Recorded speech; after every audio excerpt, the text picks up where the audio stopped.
Students करते हैं exercise 5.2। ठीक है, 5.2 में क्लास 11 का है, कॉम्प्लेक्स नंबर की बात कर रहे हैं। तो ये इस वाली एक्सरसाइज में जो हम बात कर रहे हैं, find the modulus and argument of each of the following complex numbers. तो हमारा टारगेट सिर्फ मॉडुलस एंड आर्गुमेंट निकालना है। मॉडुलस निकालना बड़ा सिंपल है, एक बार दोबारा रिकॉल करते हैं। कोई भी कॉम्प्लेक्स नंबर लेता हूँ, सपोज a प्लस आई भी ले लेता हूँ। तो इसका जो अगर मोड निकालना है, इसका मतलब है मैं ए स्क्वायर प्लस बी स्क्वायर करता हूँ, मतलब जो रियल पार्ट का स्क्वायर प्लस इमेजिनरी पार्ट का स्क्वायर का सम एंड अंडर रूट, इसको मॉडुलस बोलते हैं। ठीक है, ओके। अब नाउ जो आर्गुमेंट है, वो आर्गुमेंट डिपेंड करता है कि वो कौन से क्वाड्रेंट में एग्जिस्ट कर रहा है। राइट, अगर मैं इसकी बात करता हूँ, सबसे पहले इसमें मोड निकाल देते हैं।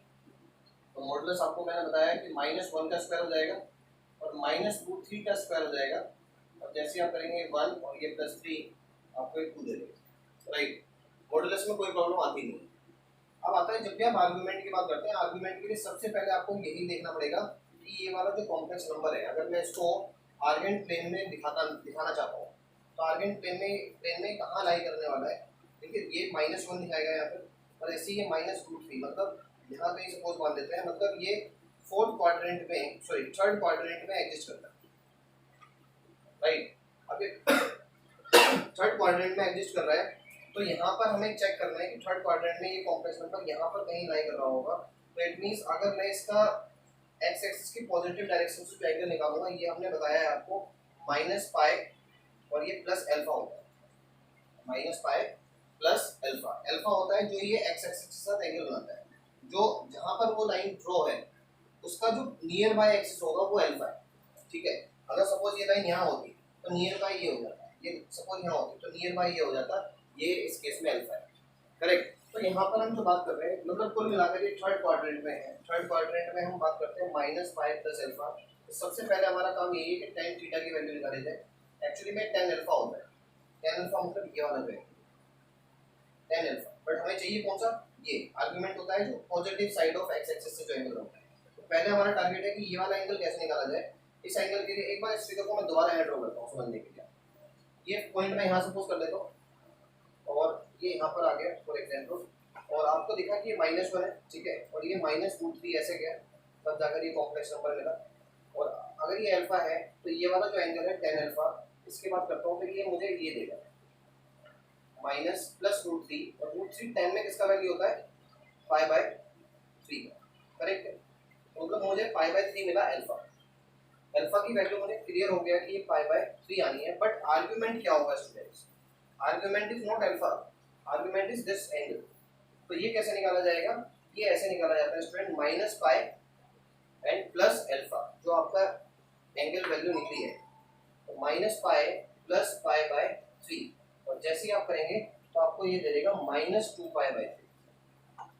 करेक्ट। इस पर्टिकुलर कॉन्सेप्ट के बारे में we have discussed here earlier also, तो इस पर्टिकुलर वीडियो को जरूर देखें, क्योंकि यही main important part role play करने वाला है पोलर फॉर्म में भी। ठीक है, तो यहाँ पर ये चीज़ समझना बहुत जरूरी है कि कौन से क्वाड्रेंट में है। ठीक है, अगर वो इस क्वाड्रेंट में होगा तो हम ये वाला एंगल लेते हैं और इसको बोलते हैं π-अल्फा। ठीक है, अगर वो फर्स्ट क्वाड्रेंट में तो हमें कोई प्रॉब्लम नहीं है। अगर वो इस क्वाड्रेंट में है तो यहाँ से ये ऑटोमेटिकली -अल्फा जो होता है वही हमारा यहाँ पर एंगल भी बन जाता है। ठीक है, वही हमारा आर्गुमेंट भी क्रिएट करता है, तो फोर्थ क्वाड्रेंट में भी कोई प्रॉब्लम नहीं आती। Now I am coming to the next question. Next question में क्या है, यहाँ पर हमें पता लगा कि आर्गुमेंट क्या है हमारा, -2π/3। Right, now coming to the next one, the same concept we will apply है।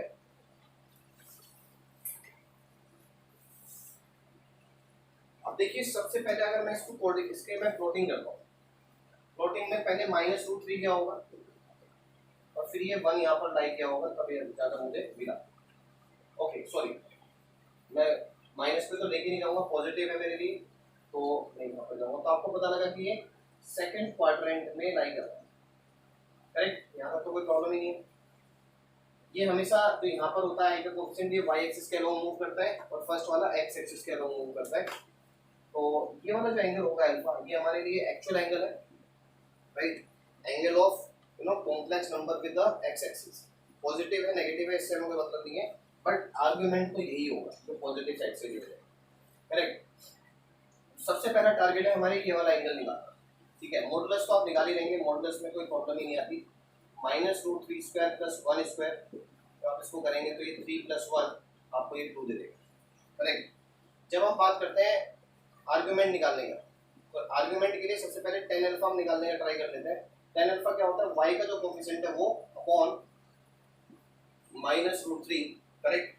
अब 1/-√3 में अगर मैं प्लस भी √3 लूंगा तो भी मेरे लिए, क्योंकि मोड का मतलब ही यही है कि मैं पॉजिटिव ही लूं, तो मुझे ये tan 60 की वैल्यू होती है,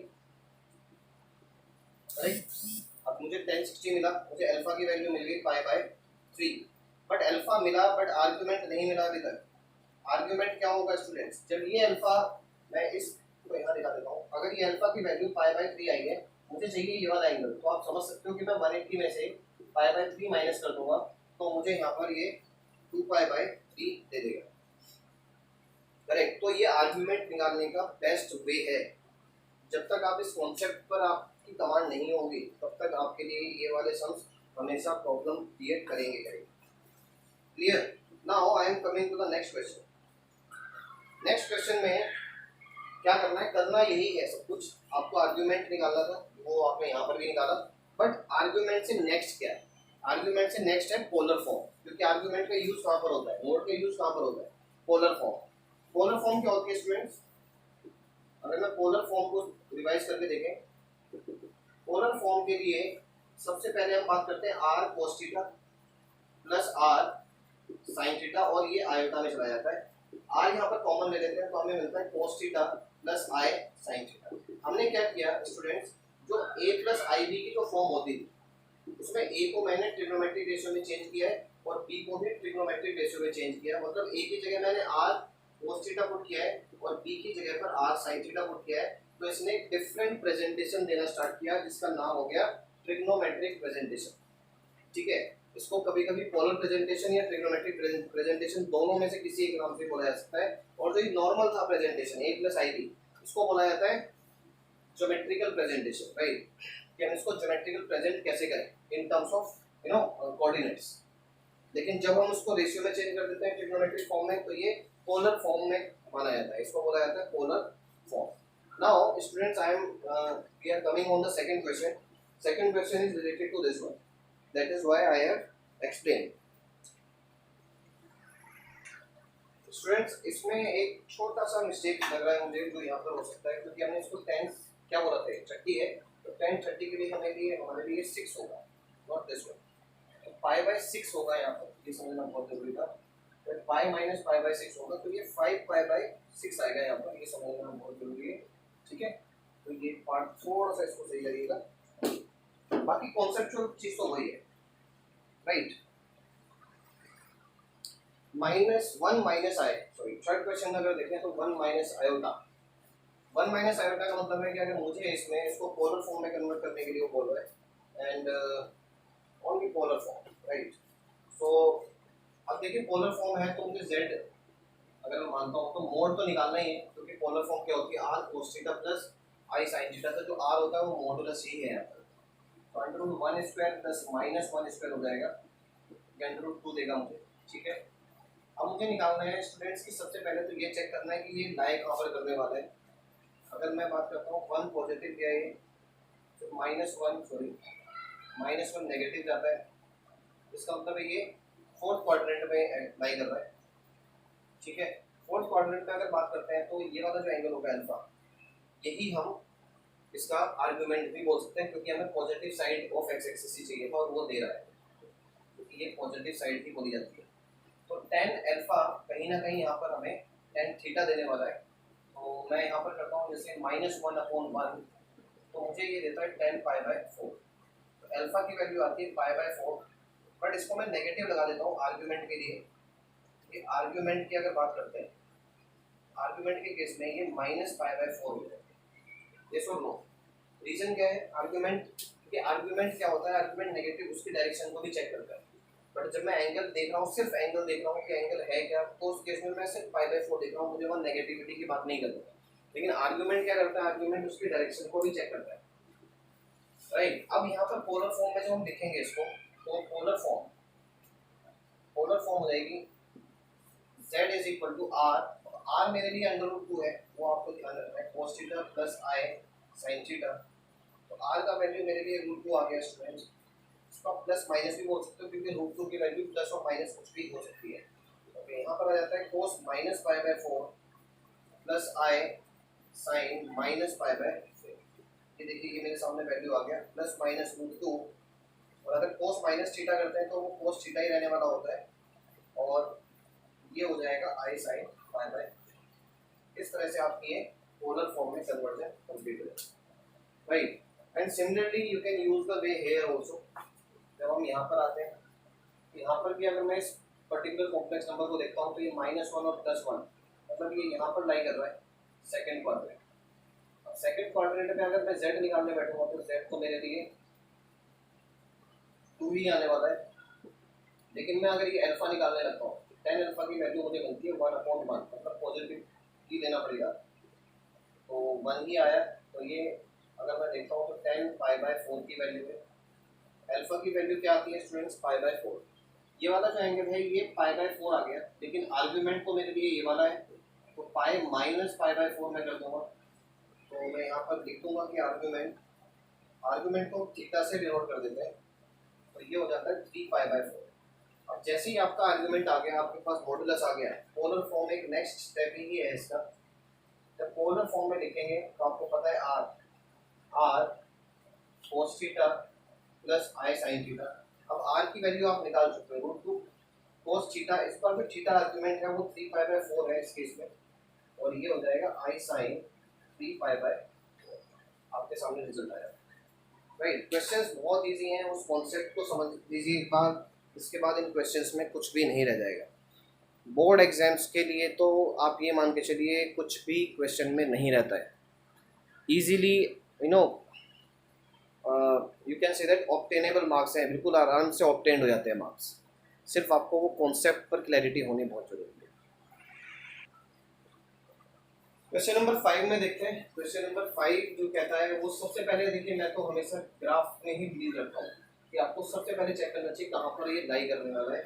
तो आपको देखना है -1 ऐसे गया और -1 ऐसे गया, तो मतलब ये थर्ड क्वाड्रेंट में लाई कर गया, और यहाँ पर ये अल्फा एंगल देगा, करेक्ट। क्योंकि z निकालना है, it's not a big deal, z निकालने में कुछ भी नहीं है, मोड z,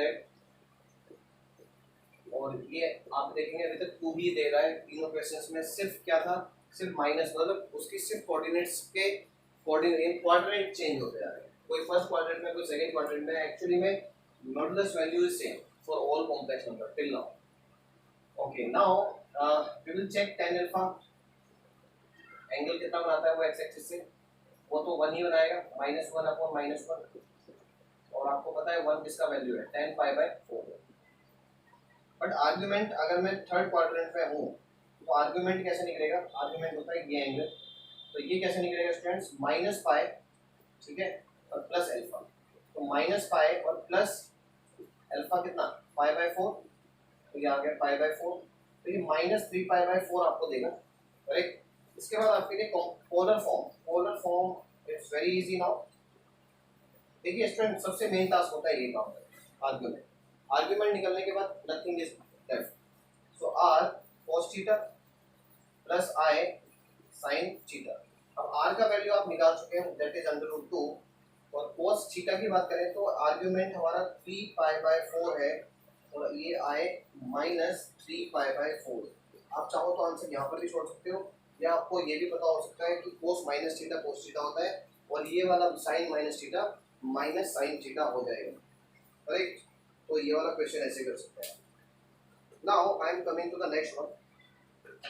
देखिए जो नेक्स्ट क्वेश्चन है, नेक्स्ट क्वेश्चन में आपकी बात होती है -3 से, इसमें आयोटा है ही नहीं, करेक्ट।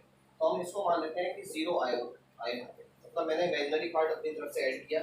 तो मैं अगर मैं इसको थोड़ा और इसको ग्राफ में दिखाना चाहता हूँ तो -3 मतलब मैं यहीं पर ही हूँ। तो ओवरऑल अगर मैं z की बात करता हूँ इस केस में, तो मेरे लिए -3² मतलब 3, और अगर मैं आर्गुमेंट निकालने की बात करता हूँ tan अल्फा, पहले मैं tan अल्फा ही निकाल लेता हूँ। tan अल्फा क्या होगा स्टूडेंट्स, 0/-3 एंड इट इज 0, और ये tan 0 की ही वैल्यू होती है, तो मतलब अल्फा कितना हो गया, 0 हो गया, राइट। बट अगर मैं इसको बात करता हूँ कि कौन से क्वाड्रेंट में लाई करने वाला है, तो कुछ बच्चे कह सकते हैं कि सर ये माइनस भी दे सकते हो, ये प्लस भी दे सकते हो, क्योंकि it is actually on line on x axis. तो इस केस में अगर मैं अल्फा को जीरो रखता हूँ, क्योंकि अल्फा को जीरो रखना it's not a right way, तो मुझे मुझे आर्ग्यूमेंट जो लेना पड़ेगा वो क्या लेना पड़ेगा, क्योंकि ये एक्चुअली लाइन तो यही है, तो ये एक्चुअली में अगर एंगल बना रहा है तो इससे कितना बना रहा है, ये तो पाई बना रहा है इस केस में, तो मैं यहाँ पर पाई ही लिखूंगा तो ज़्यादा बेटर होगा। और मैं जब पोलर फॉर्म को बनाता हूँ इसमें पोलर फॉर्म, तो वो बनेगा r cos pi plus i sine pi, correct. अगर मैं इसको वापस ओपन भी करता हूँ तो भी मुझे वही वैल्यू मिलने वाली है जो मैं यहाँ पर बात कर रहा हूँ। देखिए अगर मैं जीरो रखता है यहाँ पर, जीरो मैं इसलिए भी नहीं रख सकता हूँ क्योंकि डायरेक्शन तो यहाँ पर ही है इसकी। डायरेक्शन का मतलब क्या है कि अगर मैं ये वेक्टर इसे इधर मूव कर रहा है, ये कॉम्प्लेक्स नंबर इधर मूव कर रहा है, तो ये पॉजिटिव एक्सिस से कितना एंगल बनाने वाला है, ये एक्चुअली में पाई एंगल बनाने वाला है, राइट। जो भी जितने भी पॉइंट होंगे इस एक्सिस पर नेगेटिव साइड पर, वो हमेशा पॉजिटिव एक्सिस से पाई एंगल ही बनाएंगे, राइट। तो हम इसको डायरेक्टली ही समझने की बात कर सकते हैं, इसमें पाई माइनस जीरो भी करने की नहीं देंगे। तो ये आपका बिल्कुल परफेक्ट आंसर निकल के आता है, राइट। इस केस में बात करते हैं तो ये हमारे पास √3 पॉजिटिव डायरेक्शन में जा रहा है, फिर ये पॉजिटिव डायरेक्शन में जा रहा है, तो इट मींस ये फर्स्ट क्वाड्रेंट में एग्जिस्ट करता है। और फर्स्ट क्वाड्रेंट में जो ये अल्फा होता है यही आर्ग्यूमेंट होता है। रीजन क्योंकि ये ऑलरेडी पॉजिटिव डायरेक्शन से बना रहा है वही एंगल जो हमें आर्ग्यूमेंट की कंडीशन बताती है। तो इट मींस कि z इसका जो निकलने वाला है वो तो यही निकलने वाला है स्टूडेंट्स, √3 स्क्वायर प्लस 1 स्क्वायर, तो यहाँ से 3 + 1 4 2 आ गया, राइट। अब यहाँ से जो r मिलेगा, सॉरी tan अल्फा जो मिलेगा, tan अल्फा 1/√3, और अगर देखा जाए तो ये tan 30 की वैल्यू है, और tan 30 का मतलब है ये π/6, अल्फा की जो वैल्यू है वो π/6 आ गई, और यही मेरे लिए थीटा भी होगा, क्योंकि इस केस में आर्ग्यूमेंट भी वही होता है। और पोलर फॉर्म आप समझ सकते हैं अब क्या निकल जाएगी, पोलर फॉर्म क्या हो जाएगी यहाँ पर, r cos π/6 plus i sin π/6, और r आपका क्या निकला है 2 ±2, तो ये हमारी वैल्यू है polar form. I hope now it's clear to you कि how you have to do these sums. Concept is very nice. So with this exercise, I hope complex part is clear. So thank you so much for watching this video, students, and keep practicing.